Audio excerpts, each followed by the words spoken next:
Hi, my name is Mike, also known as Crimson Kernai. I'm a miniature painter and this is my first YouTube video. In this video I'm going to be talking about my Eldar Rangers that I painted. I'm going to be showing you how step by step I actually painted them. But I'm also going to go into a little bit of the small tricks, such as the why I painted them like that. Why I chose that color scheme, how I came up with it, some of my influences, and get into a little bit of specifically light placement, since it's such an important part of these minis. So without further ado, let's get started. And there's two parts to this. There's the color choices, and then there's the idea. So the color choices are fairly easy to explain. Purples and blues are the primary colors here, and really they're just my favorite colors to work with right now, and that's how they ended up being the colors of my custom craft world. Most artists will go through phases where they rely heavily on a couple different colors, or they'll just have a couple colors that are their favorites. And so purples and blues are mine. And over the years, I've done a variety of models using those two as primary. You can see this mini here, if it comes into focus, is something I did about 3 or 4 years ago, using kind of the same color scheme, just with a slightly different idea. But you can see, like, all this experimentation I've done with the colors in the past has allowed me to develop schemes like this. So really part of that is just practice and understanding the colors themselves. So the second part of it is where I got the idea of how to use those colors. So when I picked up these Rangers, I started thinking about, snipers, because really that's what they are. And one of the images that immediately jumped in my mind was from a really old NES game called Golgo 13. So you can see on the title screen of Golgo 13 how the protagonist, who's this, famous Japanese sniper, is only partially lit. You can only see a little bit of his eye that's aiming at his target, and then the rest of him is in shadow. And so that kind of spoke to me, right? So I wanted to figure out a way of doing something like that on a miniature, on something that's 3D. I thought that would be kind of a fun challenge. So that's where I got the idea from. Now, each one of these miniatures is lit a little bit different because I wanted to kind of play with the light source and try different things. This first one over to the right has the most influence from Golgo 13. So you can see there's kind of a narrow beam of light that illuminates, the top of his gun and just this area of his face, which is really where I wanted to pull in that influence. And then a secondary beam of light that just hits the tips of his cloaks and a knee pad here. For this miniature over here, again, I wanted 2 beams of light, right? So there's kind of a shaft of light coming through here and illuminating this part of his body, and then a secondary one hitting his hood up. And so when I was painting these guys, I was kind of envisioning them being on like a glassed out moon that had big columns, and only few shafts of light were coming through the gaps in those columns and illuminating them. So that's kind of the picture I got in my head. This guy here is actually lit from behind him, from his left. So all that light is hitting him on this side of his body and picking out, these creases here, this part of his boot and this part of his gun, and then leaving the rest in shadow. And then finally, this guy, I kind of visualized stepping out from an area of shadow behind him into a direct overhead light. And that's why you can see the light on top of his hood, on his gun, everything there. But his face is still in shadow and his back is still in shadow. So next, we're going to go over the colors I've used for the scheme. For the deepest, darkest shadows, I've got Contrast Black Templar. Of course, you don't need to use the contrast version of this paint. You can really use any black paint. I'm just using this for basically how it flows and how it covers. So moving on, the base coat for the entire mini is actually going to be purple. Here I've got Xerius Purple, which is what I've used in the past to base coat these miniatures. Now, since I've got an airbrush, recently I've been using this, which is De La Rowdy acrylic ink. This one is Purple Lake, but they're really similar shades. So as long as you've got like a deep dark purple, it'll work. And that's going to be for your Rangers, your entire base coat. You're going to start them off with that. No xanthol or anything like that. Next, moving into the highlights, we have Sotek Green, then Temple Guard Blue, Pallid Witch Flesh, and White Scar, or again, any white paint really. So that's your shadow effect, right? It's the darkest shadow to the lightest highlight. Now, For any elements that you want to stick out a little bit more or draw attention to, so for this guy again, his eye, this little scope cybernetic eye thing, and I believe the scope itself has a little bit of almost OSL there. I used a red.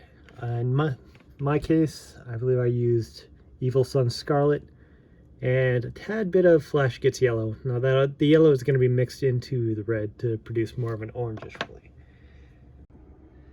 Alright, so for most of the video I'm actually going to be painting this guy's front, but some of my video got erased. So for this first highlight, I'm going to actually do the painting portion of it on the back just to show you what painting it looks like, and then you'll see the same thing that I had done on the front. So again, we're just coming in with this first highlight and we're thinking about the light placement. So on the back it's going to be mirrored of what it is on the front, so the light's going to come this way across them. So really you're picking out edges a lot and items you want to highlight is the best way to put it. Things you want to show on the miniature. And again, this is pretty much a rough sketch, so don't worry too much about being precise. Obviously don't be messy, but you can always come back and correct a lot of this later. And you just want to kind of feel it out, sketch it out where you think the light would hit.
So one note, these sketches don't need to be 100% photorealistic. I'm not going to take a mannequin, give him a fake rifle, and set up a spotlight to capture exactly where each photon would hit him if this was like a real human-sized person. What I'm really trying to do here is, more than anything else, provide visual interest. So I want to make the gaming model look cool on the table. And after I've done that, I've succeeded. So I really don't need to worry a lot about realism as long as I have, the basic concept down.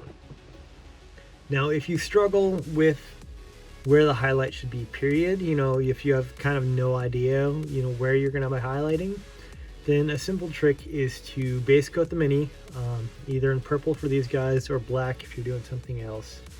And take a flashlight and your phone or a camera into a dark room. So you shine the flashlight down at the angle where you want the light to be hitting them, and you take photos, and then you reference those photos in the future for your light situation. And it's a pretty easy trick to do. So again, my sketch is done, and what I'm going to do now is first I'm going to take some of the Xerius purple and I'm going to kind of feather or glaze back some shadows in areas where I may have put too much down of the blue, or just in general to kind of to blend the two together, right? So to make softer transitions between that purple base shadow and the blue. So I'll start doing that now, and then after that I'm going to take the Temple Guard blue and start working in my next highlight.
Here's the model after the secondary highlight.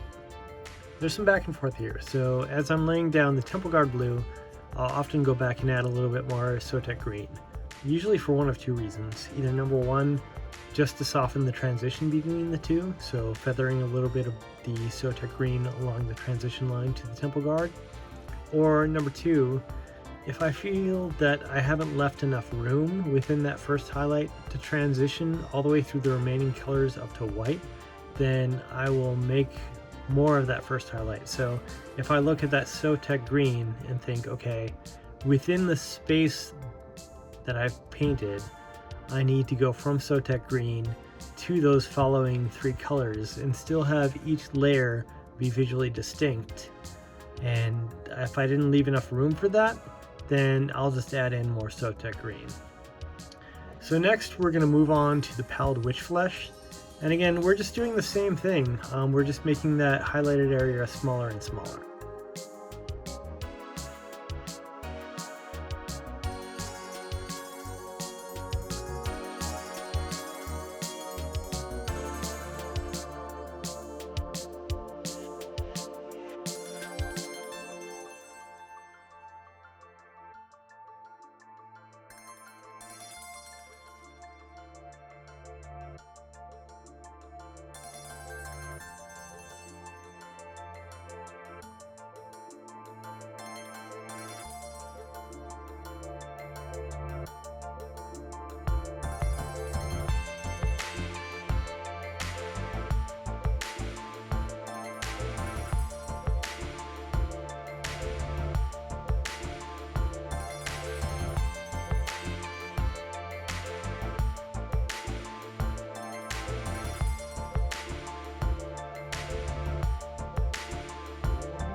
Here's the model after the highlight of Pallid Witch Flesh. It's starting to take on that ghostly appearance that the Rangers have. With this layer, it's better to take a little bit more time with it. Now, Pallid Witch Flesh, like many whites or near whites, can be a little bit clumpy or chalky. So I try and work in a little bit thinner layers on this one and spend a little bit more time blending back into that Temple Guard blue and going back and forth between the two of them just to try and smooth it out a little bit. Now next we're going to hit up the very edges of those pallid witch flesh highlighted areas with some pure white, and that'll be our final highlight before we move into the shadows.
So here we have the final highlight placed.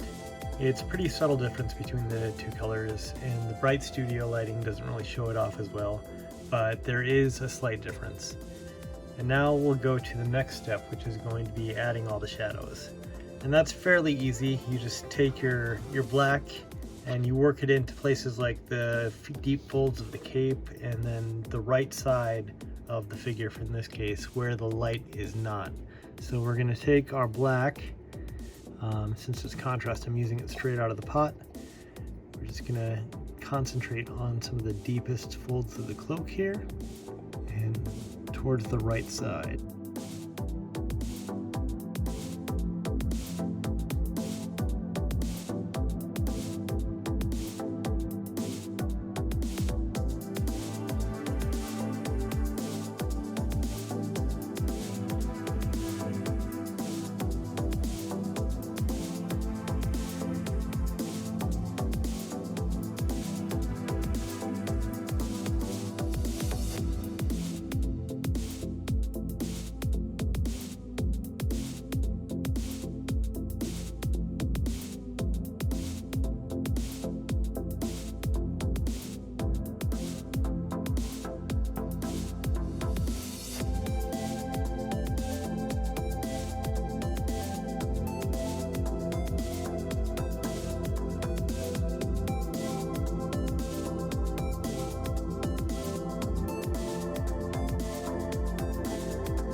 Alright, with that shadow done, I'm going to go back one more time and just go back to our base layer of purple and make a smoother transition.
Okay, with the shadows placed, we're not quite done. So final step here is doing the eye reticule thing here. So I've got that red from earlier. I'm just gonna paint that up. And it's my cat in the background saying hello.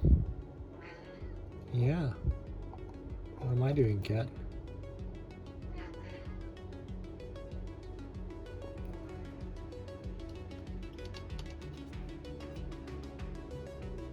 And then while that's drying, we're going to take the yellow and add it to the red to make an orange.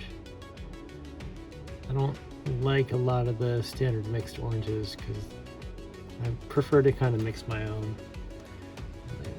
Just do a little bit of dab of that orange on the very top of the eye.